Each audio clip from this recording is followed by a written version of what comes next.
Hello and welcome to Get Yourself Optimized. I'm your host, Stephan Spencer, and it is my distinct pleasure to have Dr. Kim Redman with us. Kim is the founder of Creatrix Go Quantum. With one foot in science and one foot in spirit, Dr. Kim is a living bridge. She works with conscious entrepreneurs who want to create legacy and mission, wielding the expert model to break concrete ceilings and launch them nationally and internationally into crazy success. Dr. Kim is Canada's board-designated master trainer in neuro-linguistic programming, or NLP, hypnosis, timeline therapy, and NLP results coaching. Pouring 30-plus years as a mystery school and ancient wisdoms initiate through the lens of quantum physics, psychoneurobiology, quantum mechanical biology, and delivering with her dynamic onstage presence, fun, energy, and education converge for excellence. Kim, it's so great to have you on the show. Thanks, Stephan. Thank you so much. I'm so excited to be here. I know it's a crazy new year and we want to support people any way that we can. So thank you so much for having me. Yeah, well, thank you. So let's start by sharing, if you would, your origin story of how you got into quantum physics plus NLP and hypnosis and ancient All of wisdom. it. Yeah. Yeah. Everyone loves these great, I had this awakening story. I didn't have an awakening story. I came in awake. What I mean by that is at 5 years old, I was having arguments with adults because I remembered what the pyramids were there for.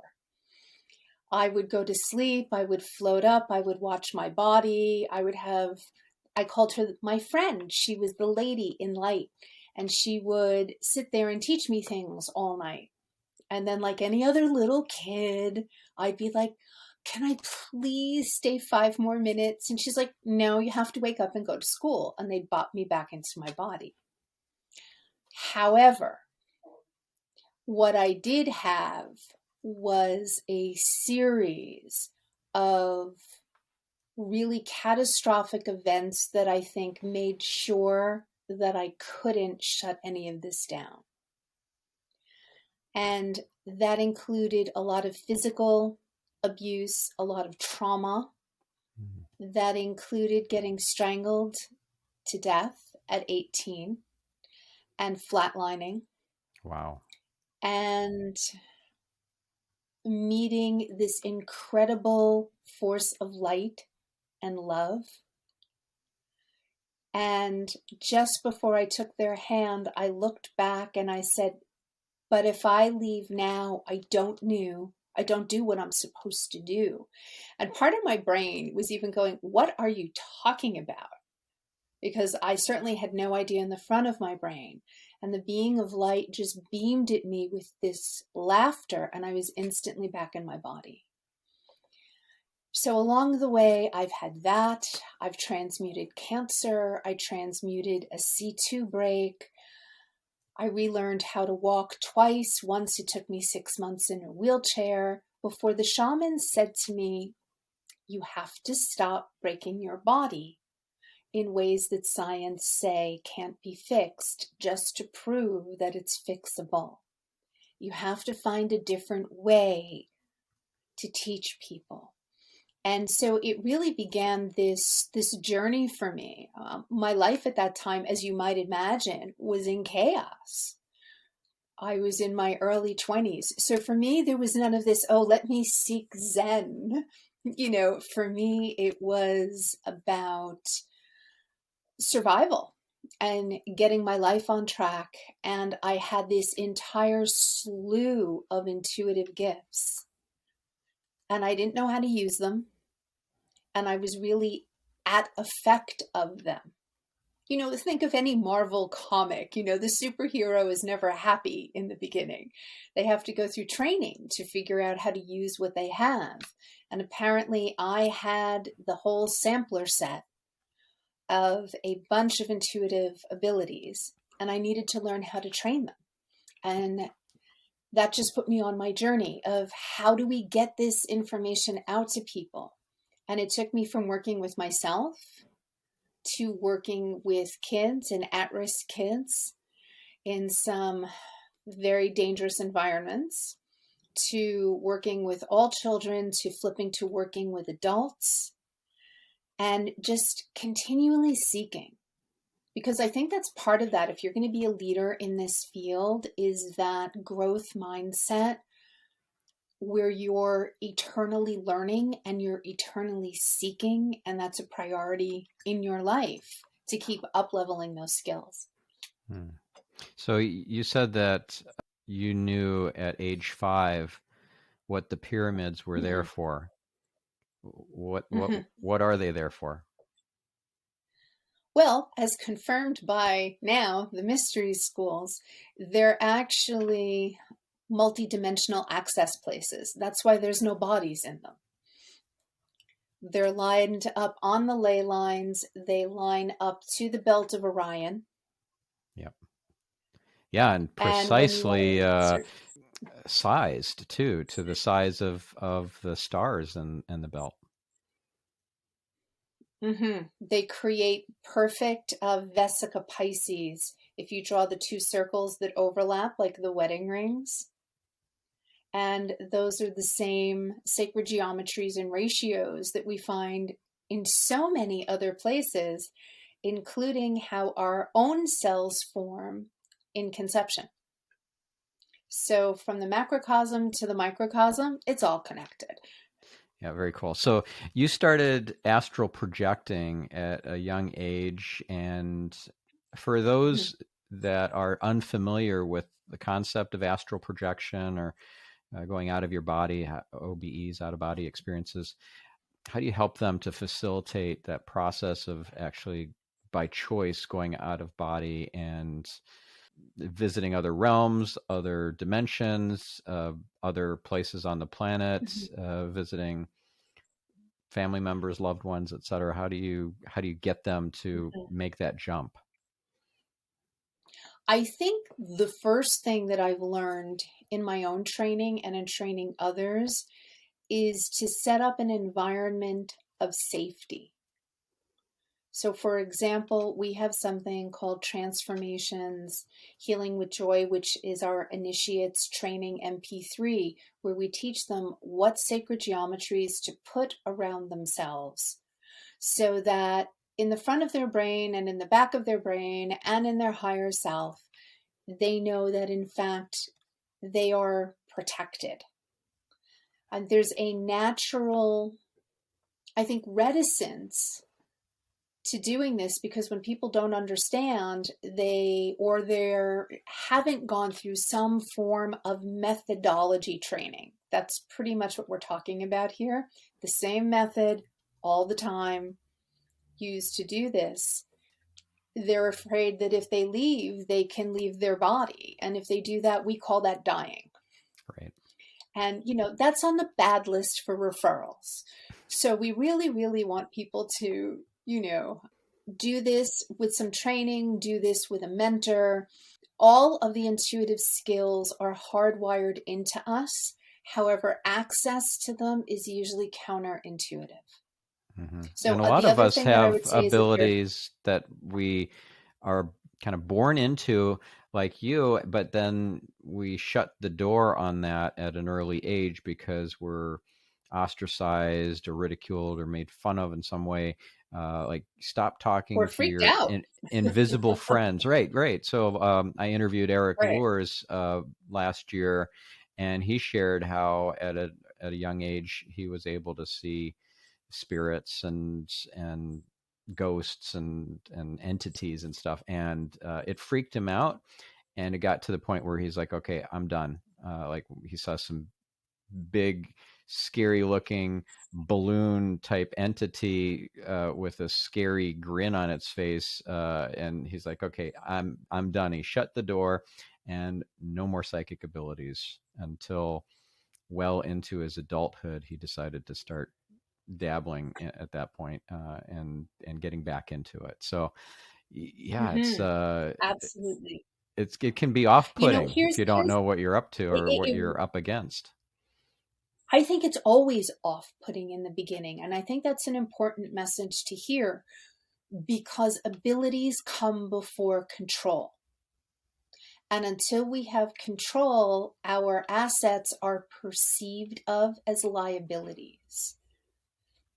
I also quickly stopped telling adults what was going to happen or things that I saw. I would look into mirrors and see people I loved in different environments. And there were times when I attempted to close the door. However, the reality is you can't close the door. And the shamans said to me, that was really the purpose of trauma. Trauma created so much energy in motion that it tore through those false veils and allowed the stream of us to connect again. Right. But then And I'd how rather do show you, people how to do it without trauma. absolutely, but what about folks who say that, how can there even be a God when there's so much tragedy, trauma, evil out there in the world? And the truth really is that there is no evil. It's all an illusion. The only thing that is real is love, is God. And this is Correct. just a school. It's a learning environment, a I simulation of actually say sorts. that. Yes. Welcome to life school. It's called Earth. How's it going? We're in a polarity universe, and because we're in a polarity universe, some of us had to come down here and play the good guy, and some of us had to come down here and play the bad guy. And it's all about lessons of how well can you love, how well can you learn, how well can you forgive, how well can you create from the heart. And therefore, I think what we're talking about here is we need to really address the different perceptions of what a God is. So I always say to people, whether that's a traditional God, whether that's the intelligence of the universe in some form for you, whether that's higher selves connected in a net of light, whatever that means for you, my perception at this point is that we are given free rein to have the experiences that our souls need to evolve. And that's a really, from the mystery school perspective, and it's universal worldwide, is that we're here for our souls to evolve, not just the personality that is me, Dr. Kim, or you, Stephan. That over time I will be the good of it and the bad of it, the male of it and the female of it. There's a great book, The Little Soul and the Sun, I believe by the person who did Conversations with God, Wayne Dwyer, I believe. Neil Donald Walsh. No, Neil. Yeah. Yep, Neil Walsh. And he has a great book. It's beautiful, and we read it at many of our initiate weekends, The Little Soul and the Sun. And it just gives a great perspective of that. Life happens. How we respond to it is the choice. So I'm curious what where you're at with regards to getting strangled to death at age 18. Did you fully forgive the person who did that to you? And what do you see as the gifts out of that experience? In time, yes. It also re-altered my entire life, which I believe was the purpose for it. My parents were both come from immigrant parents, so I had a natural predisposition to languages and I wanted to travel. So my plan on exiting high school was going to be to study languages, get a job with the UN, and be paid to translate and travel. That was the whole thing. Then this happened. And I needed to find out how this could happen to a loved, planned child. Because the perpetrator was my mother, who had had a history of violence in her family. And so I went into developmental psychology, and I began to get into different art therapies and into the performing arts. Along the way, I studied emergency medicine and became an advanced paramedic. All of these different pieces that were coming together to figure out, how do we change generational trauma? And how does that tap into or allow for us to grow? And again, you need a lot of support, because let me tell you, that was not easy to come by. It took a lot of work. It was worth every molecule. It allowed me to go back into the family dynamic and change it. And that leads me to speak about something called the karmic line healer. And if they're in your audience, Stephan, they probably are the karmic line healer. And it sounds like a Buffy episode, Buffy the Vampire Slayer. In every generation, there is one. And in order to heal it, you have to experience it. So if you're going to be the healer of your family line, mine happened to involve physical trauma, then you need to experience the physical trauma and heal yourself. And by doing that, you throw through the sacred geometries of the Vesica Pisces, the overlapping circles. We throw all of these opportunities and skills into the morphogenic field that never existed before. So your job as the karmic line healer is to heal you and to lead via that healing. Right. And there's at least one in every generation. And it happened to be my mother. And my mother couldn't complete that until she died. And in the method of her dying of cancer, all of these family rifts were healed as my mother went through her transition process, which, as hard as it was extraordinary to watch what happened to the family. So there's this concept of releasing karma, that it's not necessary to have karma anymore. It is a lower level of learning that we can evolve to or ascend to a higher level of learning that doesn't require karma. Karma is the law of cause and effect. You reap what you sow. And this is across many, many lifetimes. And we've done horrible things, all of us, in past lives. And that's why, these atrocities and tragedies and terrible circumstances happen to us. Like, what did I do to deserve it? Well, let me just show you what you did 5 lifetimes ago. And it was pretty awful. Like, oh, okay. Well, now, and since you put it that way, okay. I'm going to really up-level this a little, because I think between the mystery schools and the New Age movement, there's a big gap here. Okay. In the mystery schools, everyone has karma and the ability to transmute karma, including the ascended masters. They come down to transmute our karma, and we tend to see karma as a negative thing. Think of it as a bank account. So much light and so much love. There's also, not only based on what we do, but the karma of omission when we didn't act and should have. And so we're all accruing frequency. And I'm just going to put this on frequency for a moment. In order to elevate frequency, no one is exempt, because we all carry frequency. So the teachers who come back will often have these experiences that others might perceive of as negative, and they're there to hold space in the transmutation of a group of karma. So I think we need to step away from karma as good or bad, or punishment or reward. I think it's really helpful, and it serves us to think of, in this moment, am I really walking the high road? Am I taking the time to develop emotional intelligence? Am I coming from my most heartfelt response, even when there's no one there to see or hear? So it's not a social media blurb.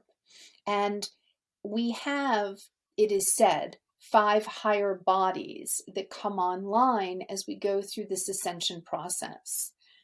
And yes, at the end of it, we are beyond the duality of this, and we are yet still transmuting.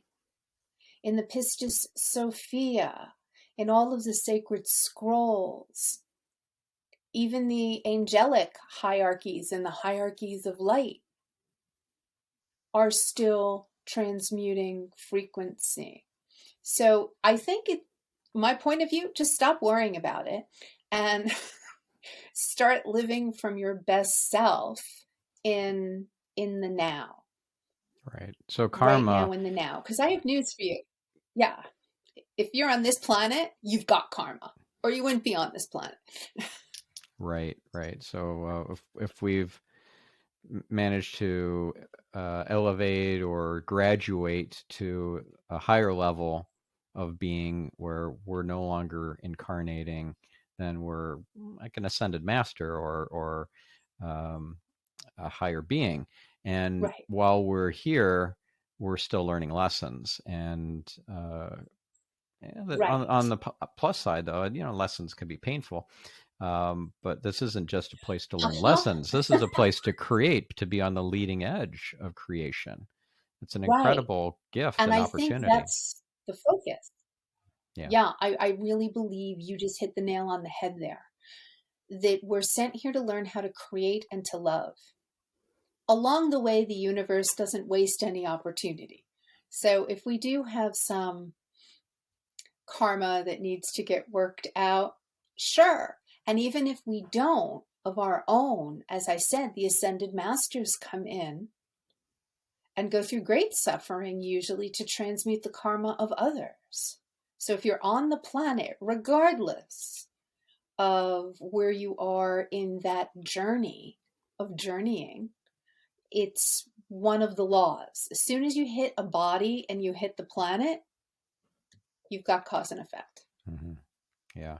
So this idea of releasing karma, Saint Germain, the keeper of the violet flame, and the Yep. violet flame Violet is fire. Yep. energy that can transmute or release karma, and help you to clear some of those karmic debts and so forth from past lives or from Absolutely. earlier in this lifetime too. Highly recommend it. Yeah.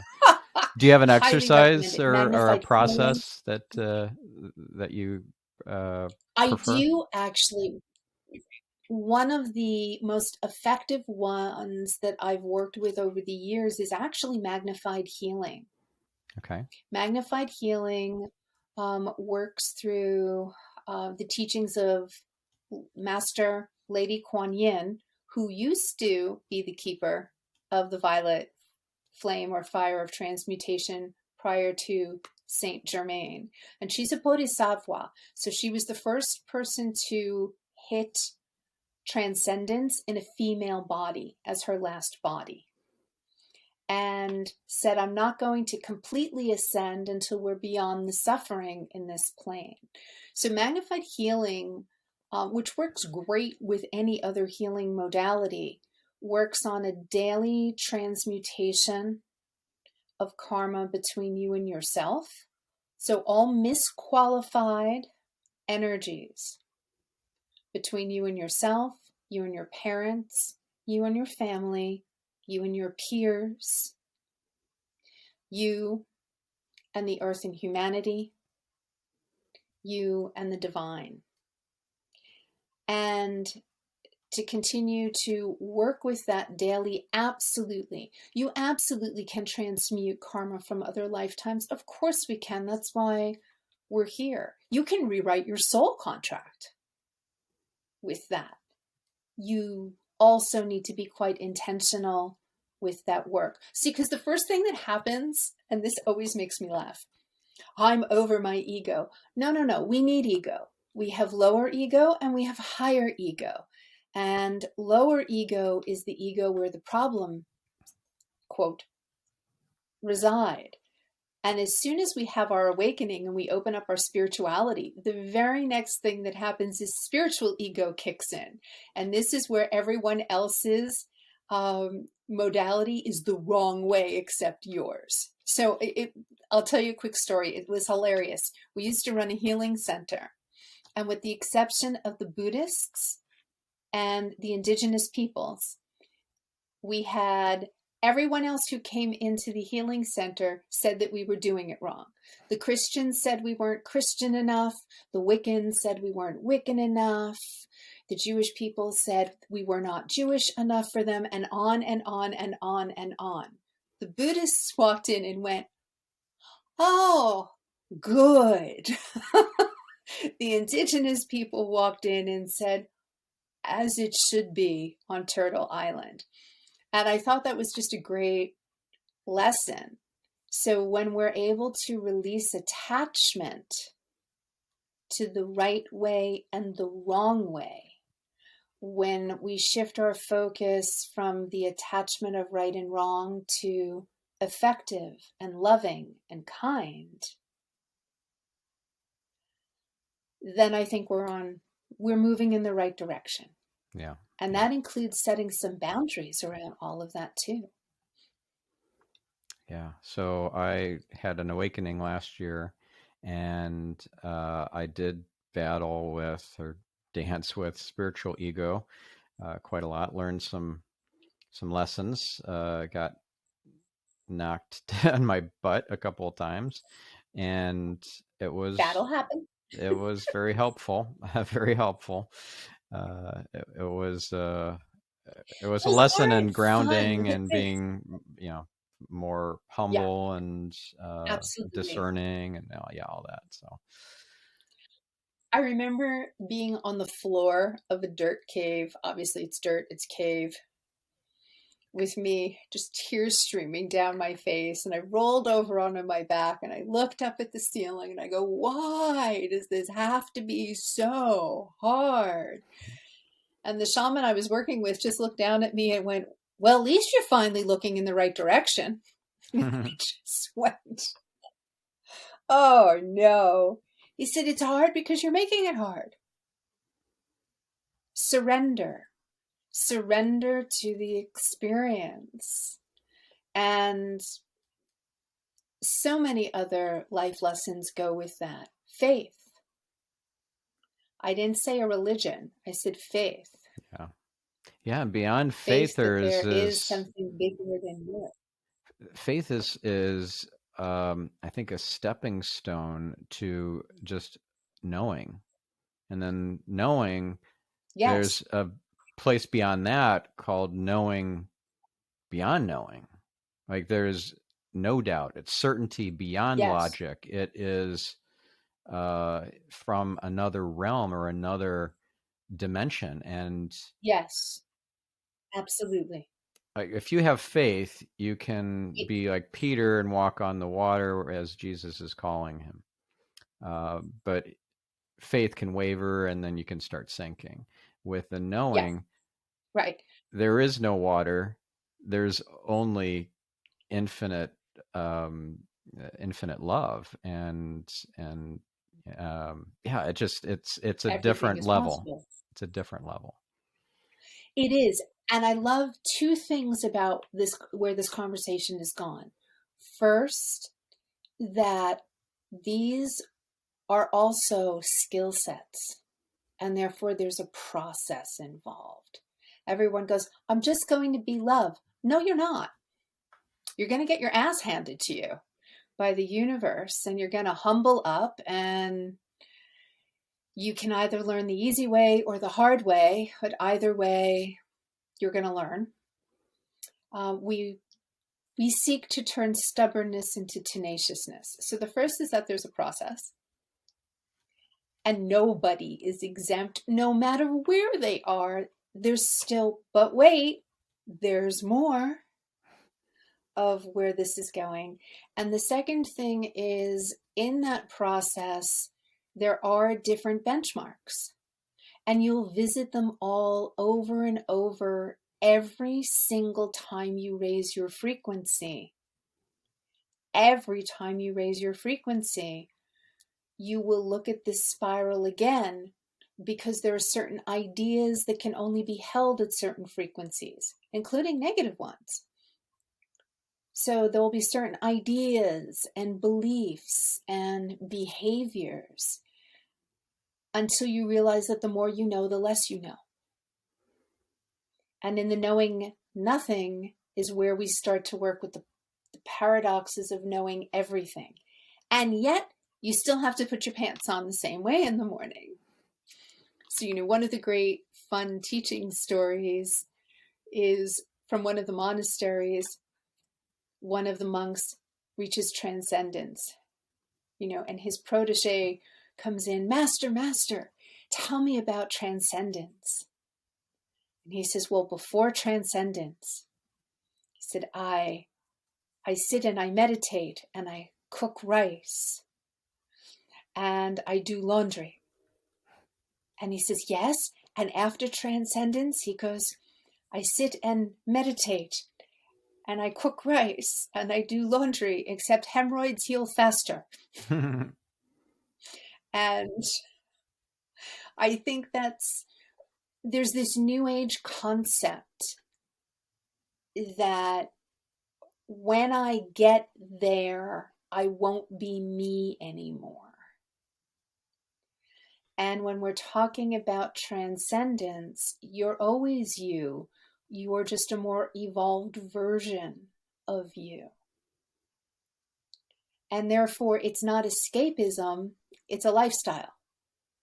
And in the beginning, for many of us, we're hurting. We've had our awakening. Our awakening, birth can hurt. And so we are exploring that area as escapism. And if we stick with the path, then it becomes the journey. It's just your lifestyle. And you do your best every day, and that's enough. Because what else can you do but your best? Yeah. We forget to be kind and loving to ourselves. And I think if I could challenge anybody this year on anything, it's how do we empower us so there's more of us to hold space for others.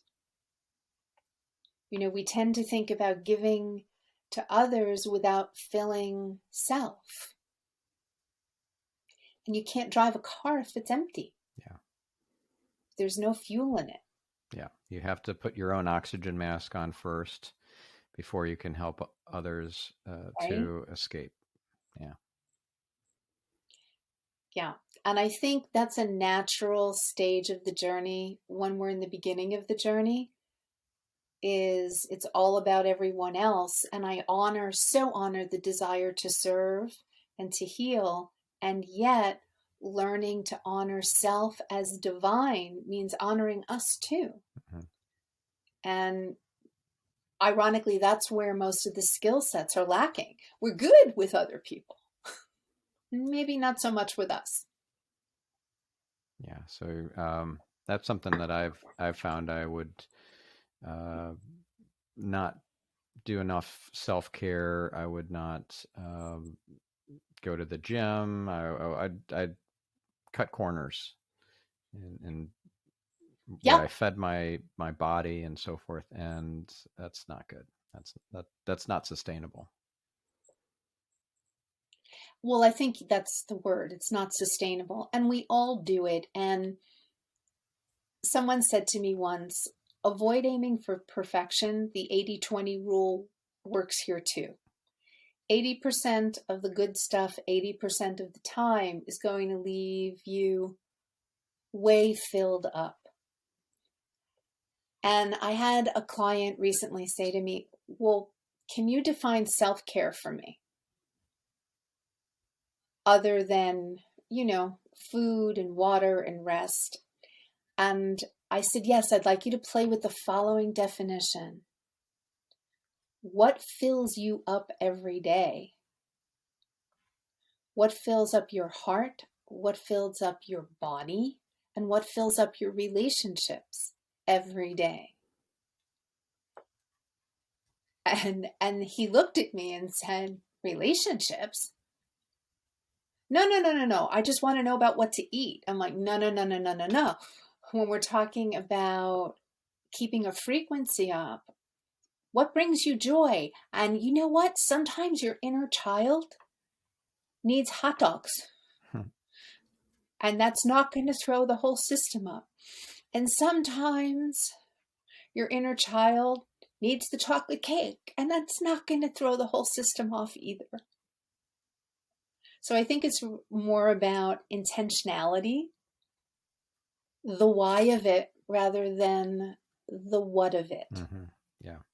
So a real simple question that we can ask ourselves, and I know I'm working with this again this year myself. Do my habits support my goals? And if my habits don't support my goals, then that's where the shift in awareness goes. You know, because how many people do you know that have those lists of, I have to do this, I can't do this, I should do this? And they may mean well. However, those words are really low frequency words. What do you choose to do? What can you do? What do you have the opportunity and desire to do? That I think leads us in more practical divinity conversations. Like this Pope likes to say, pray for the hungry, but then go feed them. Mm-hmm. Yeah. Now, one thing that you said earlier, keep it out of the abstract.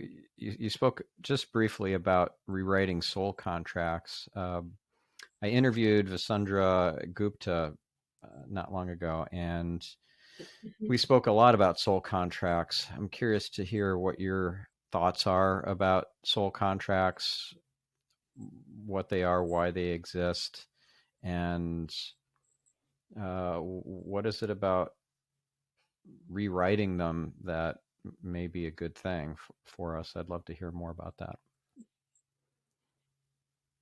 Interesting. Okay, big topic. First, we have them. I have these slides that I like to give in my courses, the entire inner matrix of the universe on 2 slides. We chunk up a little on all of the multi-dimensionality. We come here for purpose. In every single mystery school on the planet, you are chosen to come here. You are not here by default. You had to have some learning. Your soul had to have some growing before you were chosen to come to this particular life school known as Earth. And you set up what you're going to learn. Are you going to learn forgiveness? Are you working on the ray of trust? Are you working on a ray of social conditions and transforming those? You came for a purpose. And here's the thing, when we don't have a body, there's no pain. So we're up there on the inner planes with a whole menu going, I'll take this, and I'm going to do this, and I'm going to do this, and this, and this. And all the mentors are around us going, whoa, whoa, slow down. And we go down the list, we go, we'll even check the box of other. And then we come here and go, what was I thinking? So yes, you come here and you come here to do some things. And when those things are achieved, you get to exit and continue your journey elsewhere. This is consistent all over the planet. Now, sometimes we make the lovingly crazy decision that we want to do more while we're here, that we saw an opportunity to make a bigger impact in the light, and we took it. And those time periods will also include incredible initiations, life initiations, transformations. And it is said that we get up to 3 of those in a particular spin in the same body. before we exit to perhaps come back as a teacher, or perhaps once we get to teacher status to go elsewhere to teach. In all the heavens, it says in all of the literature. Heavens, plural. Many, many dimensions, many places to go.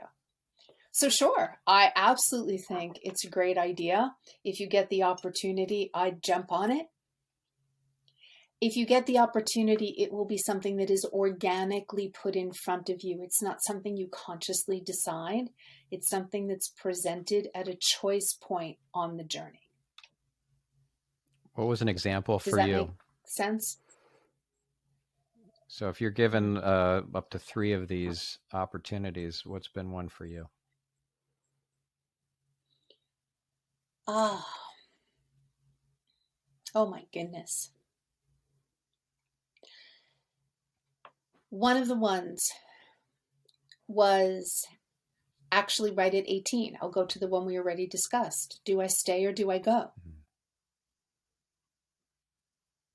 I absolutely could have effected change in the karmic line by leaving.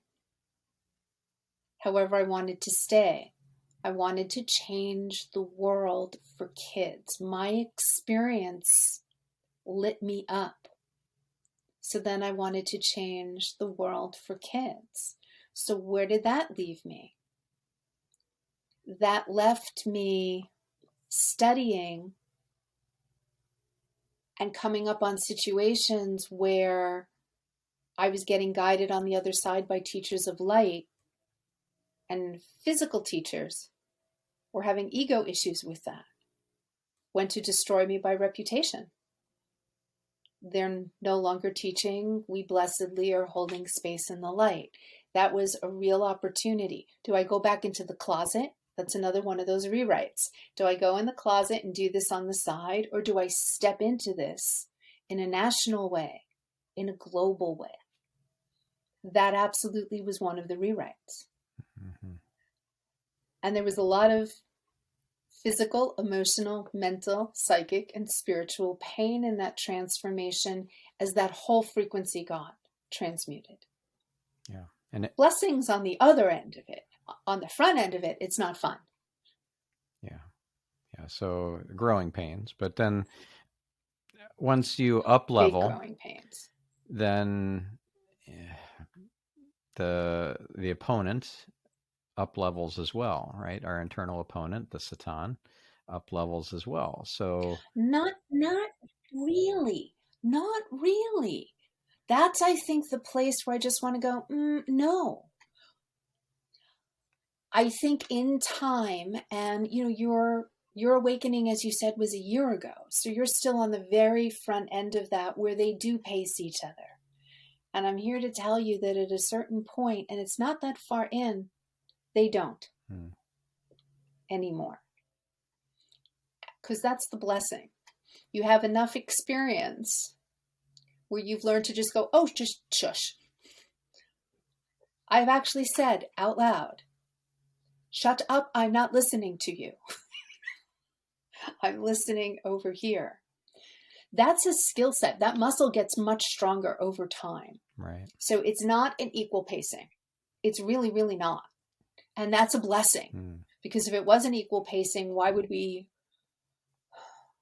do that? And who would have the fortitude to continue? Yeah, that's an interesting perspective. It reminds me of something that one of my mentors told me. She saw on a Netflix show, one of those supernatural shows, and the line went like something like this: "I have no more fear to feed you."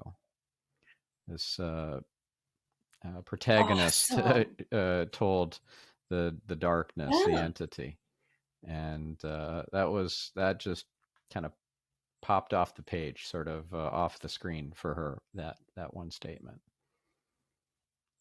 I totally respect that. One of the ones that sits in my head a lot is from Yoda. Fear leads to anger.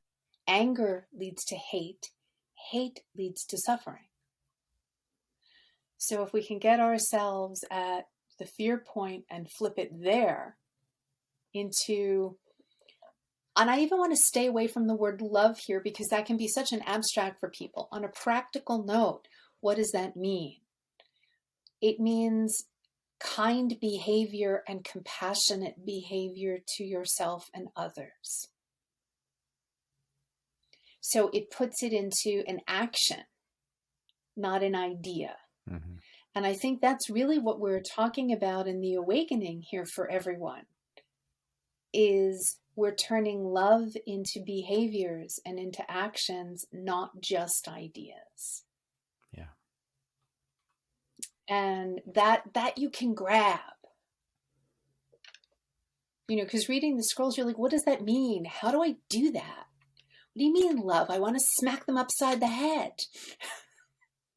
You know, there's this perception in the beginning of the journey that it means never being angry or never having your human emotions. Even Christ wailed and railed in the garden. Mother Teresa was mad at God for 50 years. It's not about not being human.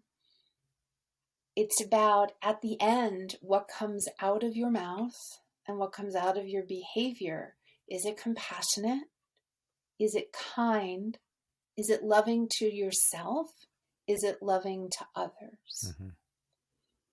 And it is that congruent with a pure intent too. Right, exactly. It makes it just more doable. I mean, if we take it to a much simpler time, we're talking about the golden rule of my grandparents. Can you do your best to just do good on a daily basis? And some days we have a lot more fuel to do that than others, and that's okay. That's how we develop the muscles, and that's how we develop the neurology, actually. The neurology to be able to hold these things as skill sets. Mm-hmm. No, I was just going to say, in frequency, it's kind of like the matrix. So when you up-level your frequency, you only perceive the world at that frequency. So a lot of these negative things just are not impacting you because they can't stick. You up-level your frequency, and a lot of the things that used to bother you about you don't stick either anymore. So it's every time we do this up-leveling process, which is why it's the never-ending journey, the entire world changes for you. Yeah. And what a beautiful gift that is. Yeah. Amazing. So if our listener or viewer is interested in working with you or with your organization and up-leveling and putting their focus and energy on their higher best self and becoming more that they are meant to be in this life and according to their soul contracts, even as you said, rewriting those soul contracts and kind of jumping the line there. Where do they go? How do they start this journey? What are some next steps? How do they work with you and your team? Thank you for asking that question. You can go to our website, which is www.creatrix, like the Matrix, just creatrixgoquantum.com. I'm sure it'll be in the notes. Yep. You can email our team at info@creatrixgoquantum.com. And you can also reach out on Messenger on Facebook or on LinkedIn. It'll be under Dr. Kim Redman, Redman. And I would just love to chat with your folks. We continually have open-ended events for conscious-minded people. And, you know, maybe they just want to bop into one if it jazzes them. Awesome. Well, thank you so much. And thank you, listener, for taking the time and giving us your full attention on this important topic and go out there and make the world a better place. We'll catch you on the next episode. I'm your host, Stephan Spencer, signing off. Awesome.